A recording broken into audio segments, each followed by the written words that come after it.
out. Tell me. It's your time, not mine. Alright? Fine. I guess I'll just tell you. I'm doing pretty good. We're here with another scary story. Thank you for tuning in to Twobox on Sunday mornings, as always. And also subscribe to the channel, okay? Would ya?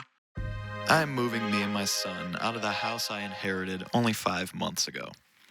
It's a small cottage in New England with about 7 acres of woods to come with. There are a few houses on the street, but the trees obscure most of them. The place has been a peaceful haven of birdsong and leaves in the wind for only about a week, as the first thaw brought upon us a curse I refuse to perceive, even now. It began the first warm day of the new year. The breeze breathed down the mountain and carried with it that familiar greeting of spring. It is something you only appreciate after being inside with your own musk and dead silence of night for weeks on end.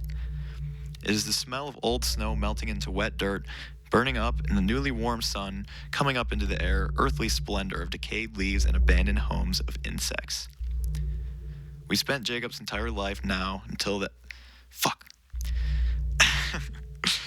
We spent Jacob's entire life until now in the endless torment of seasonless Arizona. I lived in this town when I was a boy. Now here I am, back and happy to have finally escaped that old life I sought out for so long. Jacob would know the smell. He had to. Only something else stunk among it that day. He smelled it first, but he wouldn't have known. He didn't understand why I liked the spring. I can only compare it to fruit and meat gone bad. Gone bad like you tossed it in the trash earlier this month and never took it out. It gives the impression of sweetness, but I felt sick in those early days whenever I occasionally mistook it for flowers or pollen or fruit. I know I wasn't creating the best home life for Jacob. Damn. The place was huge and I couldn't maintain it, but he had nowhere to go. He didn't really have any friends back home and none here. None I knew about anyways. The spring only highlighted my unsustainable lifestyle change as well as the odor did. He only needed a few more months, then he could have avoided all of this.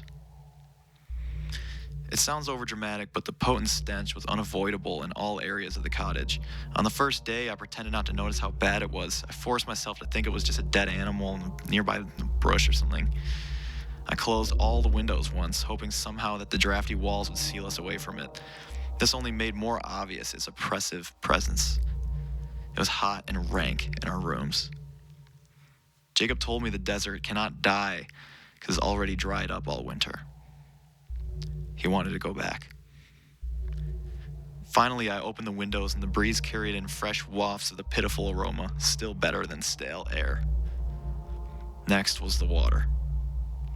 He came in deep into the night one time, his back caked in fresh, skunking mud. I watched as he washed his clothes over and over again, each load returning smellier and more discolored than the last. It wasn't noticeable to the eye, but the nose was keen to the taint of the water and the air. When he was walking away that night, I heard him mumble something about rotten apples. Before long, Jacob opted out of showering or brushing his teeth with the tap as it became stickier. I wanted to as well, but still bared to it, this house being mine. My fingers started to stick together whenever I would rest them against each other. I thought my hands were just clammy, but it became so unbearable that I had to bring the shower nearly to boil to get it off.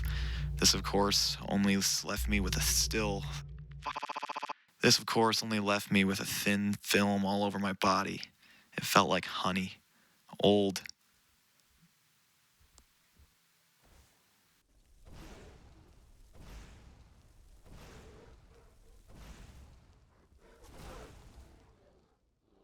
I could not even smell him up close anymore. I couldn't smell myself either. By the third day of enduring it, the tension was broken over breakfast. Jacob reeked of weed but acted like I couldn't notice. Maybe I'm a pathetic father, but his point stood to me. He wanted me to act the same way about this smell as I did all the others. So I did nothing. All the scents remained. I noticed I could barely smell the smoke that had lingered near the ceilings of all of our rooms. I didn't even think Jacob had become that bold, but I still checked in his room to see if he wasn't even home. I panicked thinking the house was on fire, but the smoke was thin, it was heavy, it didn't move unless disturbed, and it didn't disperse throughout the room. It hung in bands out of small cracks in the wall and seemed to drip out of tiny perforations in the popcorn ceiling. Jacob didn't even question it anymore. Half the time he was asleep while I was awake, or he was gone with his car. My car. Yesterday it was dark, the early setting sun of spring long gone over the horizon. Walking out on the first unlocked blink, the dim orange signals caused him to jump and recoil back at the garage door. He screamed, horrified. I looked out the window at him, trying to parse his expression in the weakened ambient light as it blinked again. I saw them. Hundreds, thousands of worms. They sprung from the earth and wobbled rapidly, lapping against everything outside. They didn't seek safety of pavement or dry stones and rain. They crawled and writhed, smacking themselves every which way against earth, against car tires, against each other. They crawled over each other. The sound of the squirming army could be heard like stirring mac and cheese. Some smaller had already made considerable progress up the walls of the house and also onto the doors of the car. I can recall the image of several pink earthworms entangled in a pulsating knot over the left rear turn signal lamp. The bulb illuminated them from behind and highlighted their translucent bodies and the layers they had wrapped themselves up in. He dropped the keys in disgust, and I heard a few crush under them. He vomited upon hearing it, and I swear I saw more, smaller worms in the puddle of bile. I didn't go out again after that, or eat dinner with him. I hadn't really seen him much after that. We stopped washing all of our clothes. We stopped showering. Worms, dead or alive, had become completely clogged in every drain of the house. Water still ran, but stank more foul than ever. It smelled like putrid apple cider. Later that night, I heard what I thought was my son or a guest or something clearly pound on the bathroom door from the inside. I, weary and exhausted from a restless night of watching TV on the couch, stomped to the hall to investigate. The door was cracked open, and I could see his TV illuminating his face as well as the first beams of dawn from his window. Convinced I was beginning to meet the consequences of my lack of sleep, I headed back for the couch when the same pound came again. My hair stood on edge, but I couldn't really call it fear. More so rage. I stomped over, forced the handle down, expecting it to be open, and it did. It was, but it broke. The door, now swinging and unable to close, batted against the wall of the bathroom, revealing the empty room, bathed in the full glory of morning sun. The window pane and screen wide open, allowing free passage of nature's sickening breath into our home. This morning, I admittedly went a little too hard on him. I yelled in his face about having someone over without permission. I don't know why I was so angry. I just couldn't take this house anymore, neither could he. He didn't say anything and just stormed out. I haven't seen him at all since then. It's dark again now. I'm hearing clicks and taps inside of my pillow. I thought it was just my heartbeat, my ears. That always freaked me out as a kid, but it wasn't that. I turned on the light and saw the pillow moving around the edges, shaking in a silent panic. I pulled away the pillowcase, revealing a layer of little red spotted shells writhing and crawling into the stuffing. I had enough. When Jacob comes home, I'm getting in the car with him, and we are never coming back. I can sell it off. Still, I only just got here. I haven't even seen the will in writing. Maybe there's a way out for me. It wasn't until an hour ago he finally came home. I went out, squishing countless crawlers under each toe, and saw him with a girl in the passenger seat. It was dark, and I couldn't see her at all. Only hair and a small build. As soon as he saw me, he flicked on the brights to further obscure them. I could still see smoke fleeing the car. It looked similar to that was hanging around the house. I didn't have the energy to confront him, and even if I did, he didn't give me the chance. He pulled away and kicked up gravel doing it.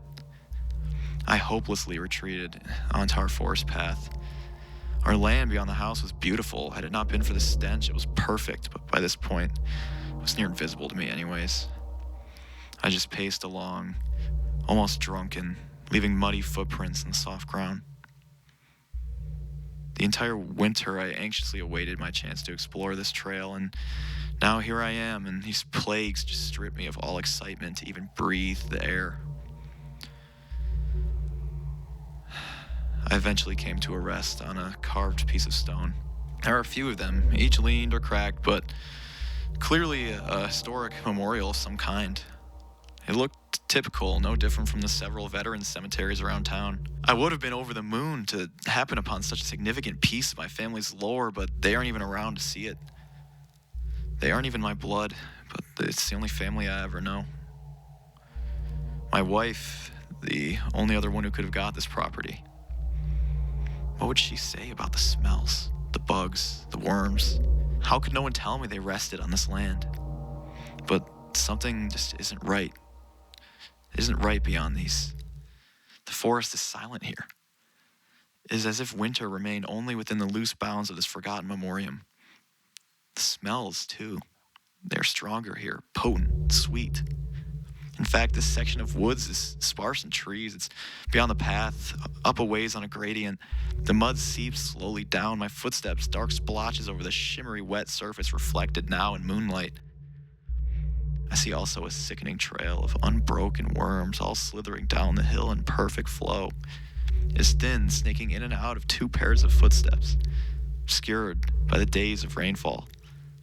If it wasn't for the moon, I wouldn't have even seen them or realized I stepped in it myself several times. Worse still is the realization those footprints appear from a small puddle near the bottom of the hill, only going out. Only one of the pairs approached the puddle. I see now more tombstones buried in the eroded wash of the mudslide I had walked on.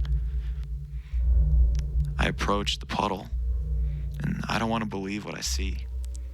There's 2 snow angels under the water in the mud. One smaller and deeper, rough around the edges. She was pulled up out of there.